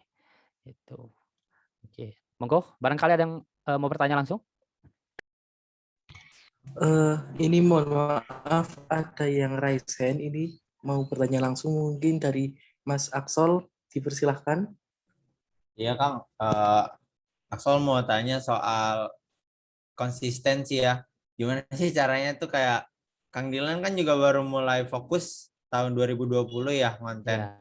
Nah itu gimana tuh dalam 1 tahun itu udah pencapaiannya tuh udah banyak gitu kan. Udah punya follower yang ribu-ribu gitu kan. Terus udah sering ikut webinar. Terus ngisi itu gimana sih buat konsisten konten gitu Kang? Oke. Siap. Oke nih. Ini Mas Aksol nih kayaknya saya kenal ya. Iya Kang. Oke, jadi gini, ini pertanyaan juga cukup sering ya ditanya, baik itu melalui DM ataupun Instagram. Kenapa saya alhamdulillah mulai itu dari Oktober 2020. Jadi kalau nggak salah ini sudah tepat 1 tahun saya ngonten ya, Oktober 2021. Oke. Dan alhamdulillah sekarang sudah ya bisa dibilang lumayan followersnya. Nah, alhamdulillah kenapa saya bisa seperti ini? Pasti yang pertama adalah dimudahkan oleh Allah Subhanahu wa taala ya, karena kita sebagai manusia kita tidak bisa lepas daripada Sang Maha Pencipta. Semaksimal mungkin saya berusaha untuk bagus, tetap kalau nggak diridhoi Allah kan susah. Karena saya sebelum saya bikin konten Canva ini, saya sudah 3 kali ganti bahasan. Sebelum saya bikin Canva dulu 2018 saya pernah bikin kayak apa ya? Mungkin teman-teman akun-akun jokes gitulah ya. Mungkin udah mungkin garing kali kan, terus tidak diridhoi kayaknya, jadi tidak berhasil. Dan alhamdulillah di sini saya cukup mendapatkan pencapaian. Nah, bagaimana caranya? Kunci yang pertama dari segi usaha kita ya, selain tadi kita dimudahkan oleh Allah Subhanahu wa taala, kita harus pintar ngatur waktu dan kita harus dalam tanda kutip kejam. Saya ini kejam ya sama diri saya sendiri. Misal gini, saya kan bekerja ya dari jam katakanlah dari jam 7 pagi saya baru ada lagi di rumah jam 7 malam. Itu kan hampir 12 jam full ya saya ada di luar. Nah, selama itu saya adalah misalkan pada saat istirahat saya buka HP untuk balesin komen doang gitu kan. Saya untuk balesin komen. Untuk waktu ngonten kapan? Waktu ngontennya saya itu tipikal yang nggak bisa begadang. Jam 9 aja saya udah ngantuk. Saya nggak bisa begadang saya. Jam 9 udah ngantuk. Jadi saya ngontennya subuh. Dalam artian gini, sebelum subuh saya harus bangun. Saya harus ngonten. Supaya saya bisa ngonten dan sholat subuh nggak kesiangan. Kalau saya telat bangun, saya nggak ngonten hari itu. Harus kayak gitu. Jadi saya telat nih, udah saya nggak ngonten. Nah, dengan saya nggak ngonten kan berasa tuh sekalinya kita libur di Instagram, saya pernah tuh libur 1 minggu lebih karena saya sakit tuh. Itu kita upload lagi engagement-nya langsung turun banget. Nah, sekalinya kita nggak ngonten seperti itu, saya mendapatkan punishment dong dari Instagram. Jadi saya tahu tindakan saya, kalau lu nggak bangun pagi, sholat subuh lu bisa ketiangan, lu nggak ngonten, kapan Anda mau berkembang? Itu. Jadi saya menciptakan sistem sendiri. Mungkin teman-teman bisa baca di bukunya kalau nggak salah ya, Atomic Habit ya. Saya sempat baca sekilas di situ. Jadi kita harus membuat anchor. Jadi saya membuat, kenapa saya harus bangun pagi? Saya bikin anchor. Anchornya adalah kamu harus konten dan kamu harus sholat subuh, syukur-syukur bisa sholat yang lain. Seperti itu. Dan ini buat teman-teman yang mau bergerak di dunia konten kreator dan ingin mendapatkan penghasilan lebih dari konten, teman-teman harus buat celah cuannya. Harus bikin dari awal nih, harus tahu nih, saya mau cuan dari mana. Misal teman-teman buka jasa desain atau misalkan jasa desain lah ya, pengen bikin jasa desain. Nah, pada saat teman-teman bikin konten-konten yang desain, baik itu niche-nya apapun, itu teman-teman udah nyiapin tuh. Jadi di spill tuh di kata-kata kontennya tuh bahwa saya bisa buat jasa desain gitu, baik secara tersirat maupun tersurat ya, secara hard selling atau soft selling gitu. Itu ada triknya lagi lah, itu panjang gitu. Saya belajar juga sama beberapa teman yang jago-jago copywriting, itu udah saya belajar di situ. Gitu sih, mudah-mudahan menjawab. Jadi jangan lupa teman-teman membuat anchor ya. Kalau saran saya Mas Aksol nih membuat anchor. Jadi membuat reward and punishment untuk diri sendiri. Gitu. Itu sih yang saya lakuin. Mudah-mudahan menjawab ya.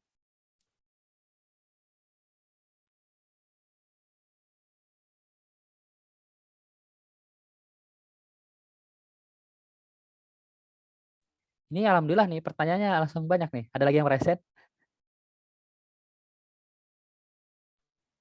Wah, ternyata tadi jawabannya juga tetap mengutamakan ibadah ya, ibadah terlebih ibadah itu diutamakan. Kalau enggak tadi yang sistemnya bangun pagi itu sebelum sholat subuh konten dulu, kalau kesiangan nggak bisa konten. Jadi itu ya masih memperhatikan ibadahnya begitu ya Mas. Insya Allah kita semaksimal mungkin lah. Oke, ini ada yang bertanya lagi di kolom chat dari Mas Idhar dari Batang. Izin bertanya Kang, sebaiknya untuk pemula pemakaian background yang digunakan dalam pembuatan poster atau sebaiknya menggunakan background polos atau boleh perpaduan warna? Oke, saran saya kalau pertama kali banget buat desain, saran saya pakai warna polos yang satu warna aja. Dan untuk tulisannya itu bisa pakai warnanya sama kayak background, pakai kombinasi monokromatik tadi ya, pakai sama dengan background tapi yang lebih gelap. Kalau habis itu teman-teman bisa pakai warna gradien saran saya, yang warnanya lebih dari 2 warna gradasi gitu. Itu sih, mudah-mudahan menjawab.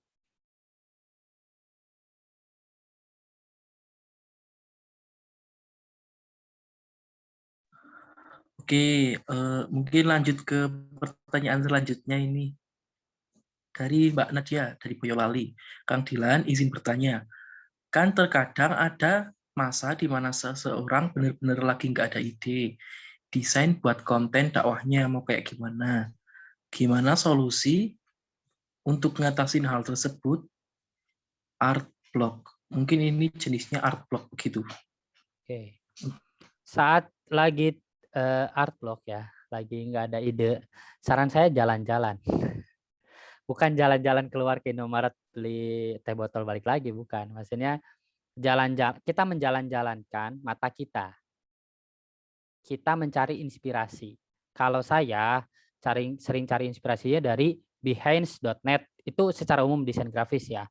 Kalau misalkan teman-teman mau mencari konten dakwah inspirasi, ya teman-teman buka akun-akun dakwah. Dibuka, dilihat seperti apa stylenya gitu kan, terus seperti apa penyampaiannya gitu. Setelah itu tutup, baru mulai desain. Kalau saya pertama kali belajar itu saya ATM ya. Jadi saya lihat satu desain, terus saya copy dulu persis sama, tapi tidak dipublish, hanya untuk pembelajaran. Saya copy dulu persis sama, kalau saya udah bisa mengcopy, lalu saya modifikasi. Seperti itu. Lalu setelah itu saya modifikasi. Setelah saya cukup pede nih modifikasi berapa kali, akhirnya saya bikin dari nol. Gitu. Jadi saran saya kalau mentok, jalan-jalanlah ke akun-akun lain yang menyajikan serupa. Seperti itu. Mungkin ada yang mau.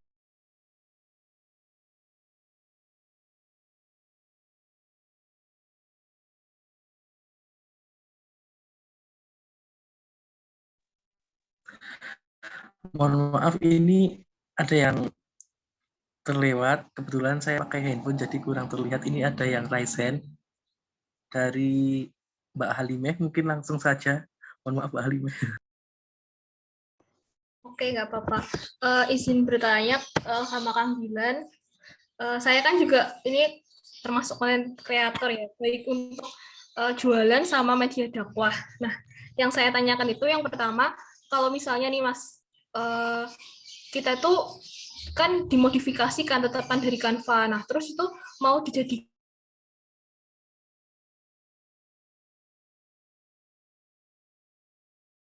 atau tidak. Kalau misalnya buat jualan gitu Mas. Terus yang kedua itu misalnya nih kita membuat kayak elemen-elemennya itu dari Canva, terus kita ikut kayak lomba, terus ikut kayak kejuaraan lainnya itu apakah boleh sih Mas kayak gitu tuh sebenarnya itu dilegalkan apa enggak? Kalau kita misalnya nyomot cuma kita juga modifikasi gitu sih. Terima kasih. Oke, kalau Mbaknya ini pengguna akun Pro sih insya Allah itu aman ya, karena kan sudah bayar subskripsi ya.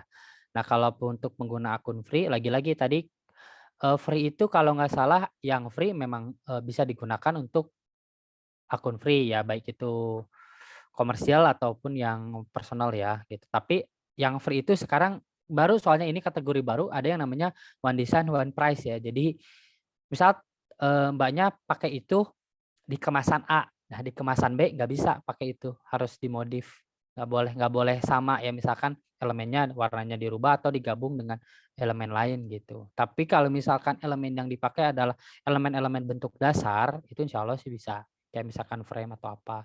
Saya tuh paling sering nemu adalah gambar sih biasanya tuh, gitu, gambar itu.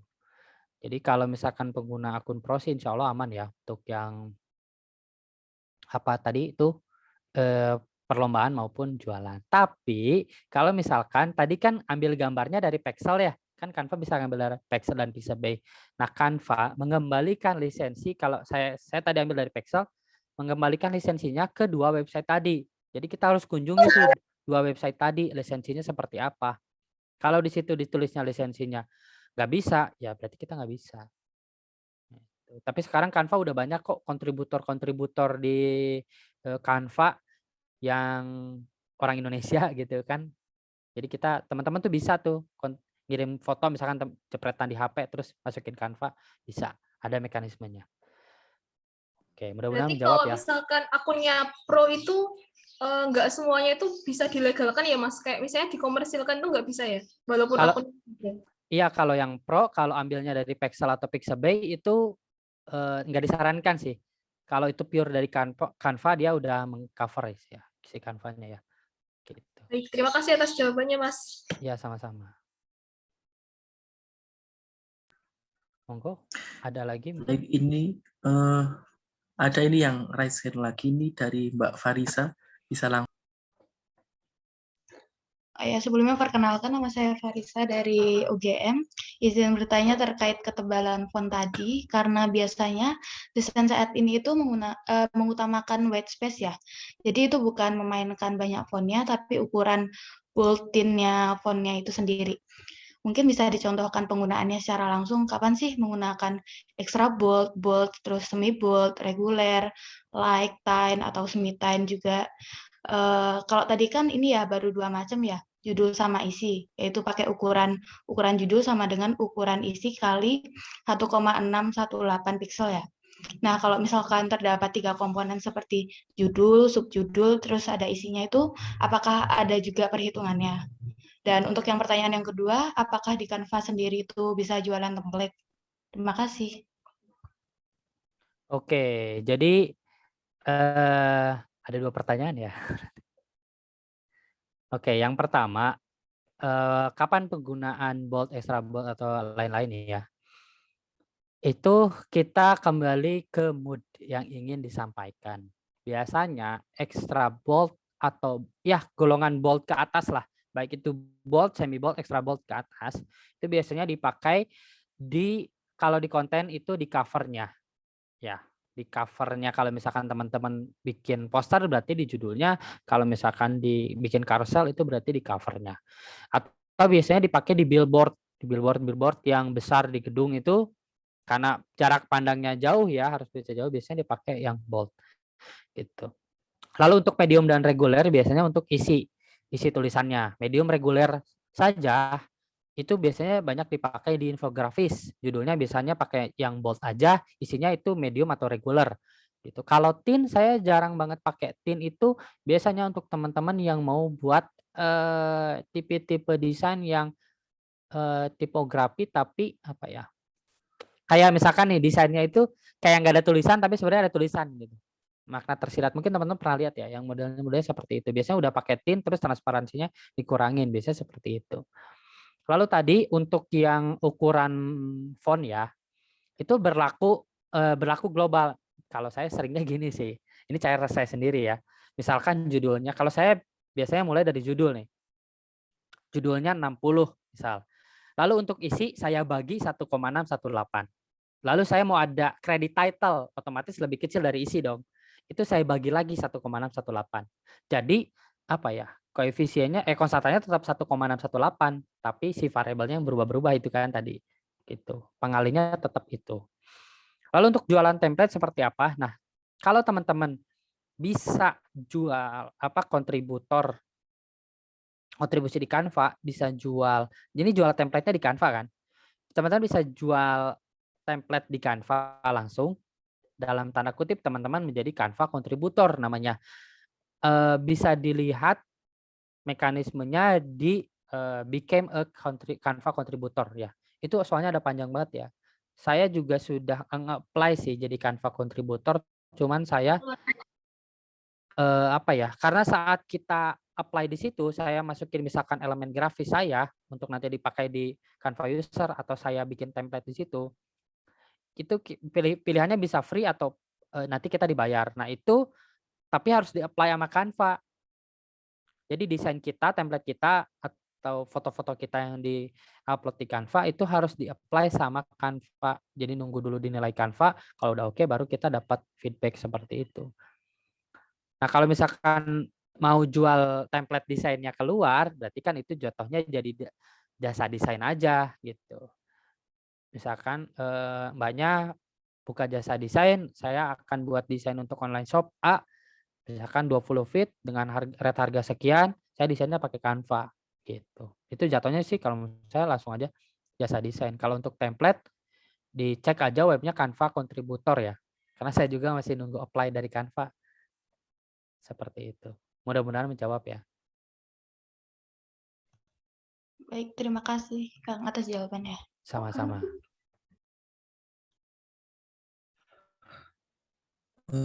Baik, mungkin ini Mas Sol ingin bertanya lagi nih, raise hand. Boleh langsung aja ini. Ya, Kang, Antusias. jadi mau nanya soal ini nih, kan pasti banyak ya dari teman-teman yang pakai Canva yang 35.000 atau yang 100.000 gitu kan. Sementara dari kalau beli dari Canva-nya langsung tuh kira-kira 1,5 juta kali ya. Kisaran segitu nggak sih Kang? Nah, buat yang pakai kayak yang akun 35.000 atau yang 100.000 gitu, itu pandangan Kang Gilan gimana? Oke, jadi ini sudah cukup banyak yang nanya dan terakhir itu ada yang pertanyaan detail, akhirnya saya jadi mempelajari banget ya. Kalau teman-teman buka langganan Canva di laptop atau PC dan di HP itu harganya beda. Harganya beda, lebih mahal yang di laptop. Karena paket yang disediakan beda. Kalau di laptop itu dia masuknya Canva satu akun bisa untuk 4 user. Jadi dia itu sebenarnya Canva for business gitu. Jadi buat teman-teman yang punya bisnis terus ada anggotanya banyak. Nah, itu dia modelnya seperti itu. Nah, dia kalau nggak salah harganya sejutaan lebih ya. Nah, per tahun. Per bulannya lupa saya. Nah, kalau Canva di HP, saya dari HP nih langganannya. Tapi saya bisa buka juga Canva Pro-nya di laptop, tetap sama kok. Itu dia 82.500 plus pajak. Saya bayarnya pakai pulsa, kadang pakai GoPay. Setahunnya 800 berapa gitu. Tapi tetap sama. Kalau yang di HP itu satu ini hanya untuk satu pengguna. Bedanya gitu. Kalau di laptop tuh bisa satu bisa buat berempat. Jadi kadang ada yang patungan tuh mereka berempat langganannya dari laptop. Tapi kalau langganannya dari laptop bayarnya harus pakai kartu kredit. Dan itu nilainya tuh harganya dalam dolar. Jadi kita harus konversi sendiri gitu. Kalau nggak pakai kartu kredit teman-teman bisa pakai Genius. Ini saya bukan dagang ya, tapi opsinya seperti itu. Kalau di HP itu bayarnya bisa pakai pulsa, mau providernya apapun ya. Atau juga dari GoPay karena saya langganannya dari Google Play Store. Jadi di aplikasi Canva nanti klik langganan, langsung dia nyambung ke Play Store gitu, terus dari Play Store bayarnya bisa pakai pulsa gitu-gitulah. Dan saran saya kalau misalkan teman-teman lihat di marketplace yang harganya lebih murah daripada itu, patut curiga sih. Kalau saya pribadi itu saya tahu harga aslinya sekian nih, misalkan saya tahu harga iPhone itu 25 juta misalkan. Terus saya lihat iPhone yang harganya 9 juta, saya curiga sih. Pasti ada yang gak beres dari situ. Karena teman saya ada yang langganan, ini teman saya persis ya, teman saya di kantor dia langganan Canva. Harganya kalau nggak salah 30.000 ya, setahun. Bayangin 30.000 setahun. Harga aslinya 800.000 saya beli itu. Baru pakai sebulan, nggak bisa diterusin habis itu. Nggak bisa. Nggak bisa diterusin sama dia. Bulan kedua hilang akunnya, nggak bisa dipakai. Atau ada teman saya yang pakai juga, dia langganan kalau nggak salah 150.000 setahun ya kalau nggak salah itu. Katanya ini akun berempat, mungkin yang langganan tadi dari laptop ya. Tapi begitu bulan kedua dia kan nge-save desain kita nih, bulan kedua desainnya hilang semua. Jadi kayaknya dia ganti email. Kalau ganti email ya otomatis lah desain kita hilang karena kan cloud-nya itu nyimpennya pakai email kita. Jadi saran saya kalau mau langganan, saya pribadi sih cenderung kalau berlangganan baiknya yang resmi sih kalau saya pribadi gitu. Kalau yang lain saya pribadi tidak merekomendasikan ya karena saya nggak tahu ya, saya nggak tahu dunia IT nih caranya seperti apa, saya nggak tahu. Mudah-mudahan menjawab ya. Syukran, Kang.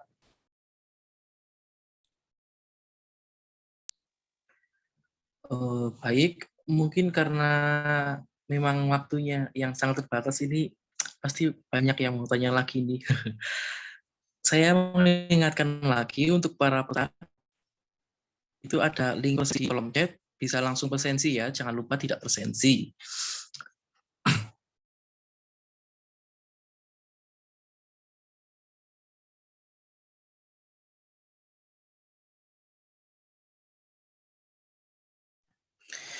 Baik, karena memang waktunya yang sangat terbatas, saya cukupkan sesi tanya jawab.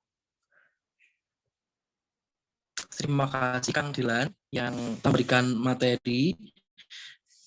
Sama-sama. Mohon untuk dimohon untuk tetap pada ruang Zoom ini karena akan ada sesi dokumentasi. Bagi teman-teman yang berkenan, dipersilahkan untuk menyalakan kamera.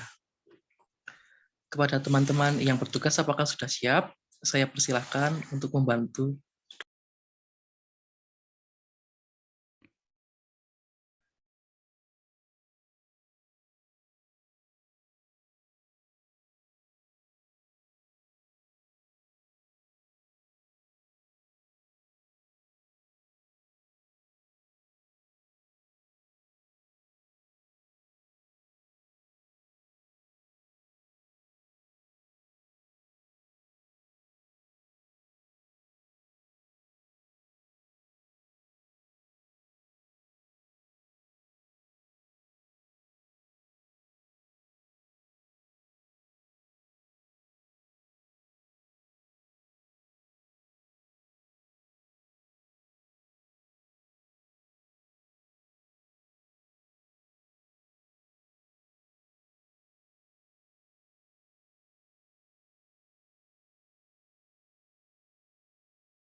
Silakan Mas Arga dimulai untuk dokumentasinya.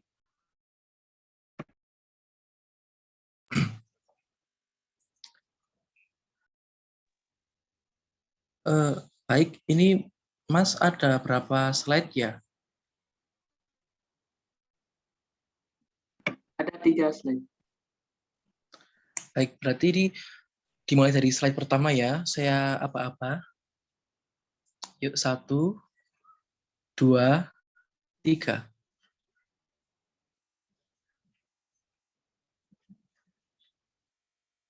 Baik, untuk sudah? Satu kali lagi ya. 1, 2, 3.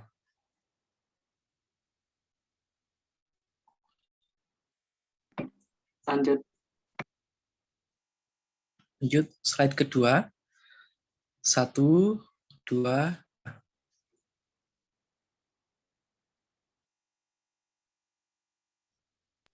Sudah, Mas. Oke, sekali lagi. 1, 2, 3.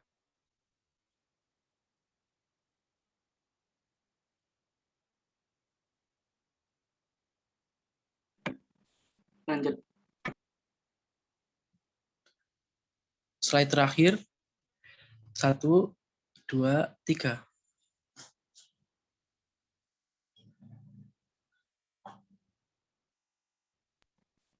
Sudah, Mas.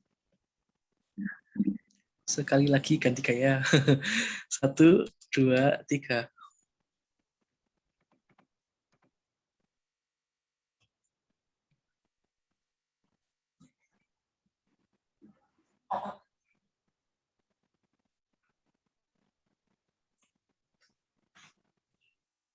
Sekali lagi yang ganti gaya, Mas.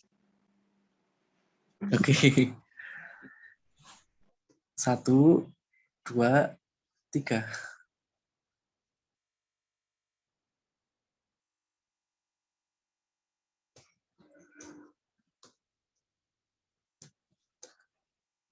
Sudah, Mas. Oke, terima kasih Mas Maulana atas bantuannya untuk dokumentasi.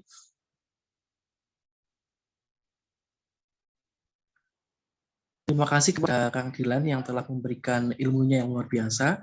Semoga ilmu yang diberikan dapat bermanfaat bagi kita semua. Amin. Kepada Kang Dilan, apabila memiliki kesibukan lain, dipersilakan untuk meninggalkan ruang Zoom ini. Baik, sama-sama. Semoga ilmunya bisa bermanfaat, semoga inspirasi. Jangan lupa tadi ada diisi absen di situ ya. Untuk tadi sesuai janji insya Allah nanti ada satu peserta, nanti saya diskusi dulu dengan panitia ya, karena pertanyaannya banyak banget ya. Oke, dari saya dicukupkan sekian. Wassalamualaikum warahmatullahi wabarakatuh. Waalaikumsalam warahmatullahi wabarakatuh. Terima kasih banyak, Kang. Sama-sama. Saya izin live ya. Nggih.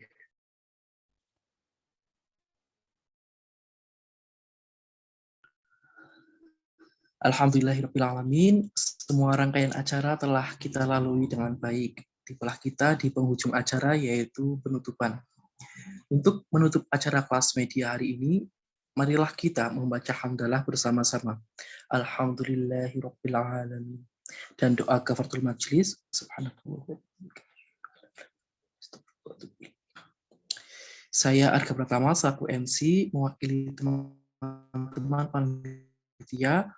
Mohon maaf apabila masih terdapat banyak kekurangan pada berlangsungnya kegiatan hari ini, dan kami mengucapkan terima kasih yang sebesar-besarnya atas antusias dan semangat teman-teman dalam mengikuti kegiatan ini. Semoga kita dapat dipertemukan di acara-acara berikutnya. Saya izin pamit undur diri. Wassalamualaikum warahmatullahi wabarakatuh.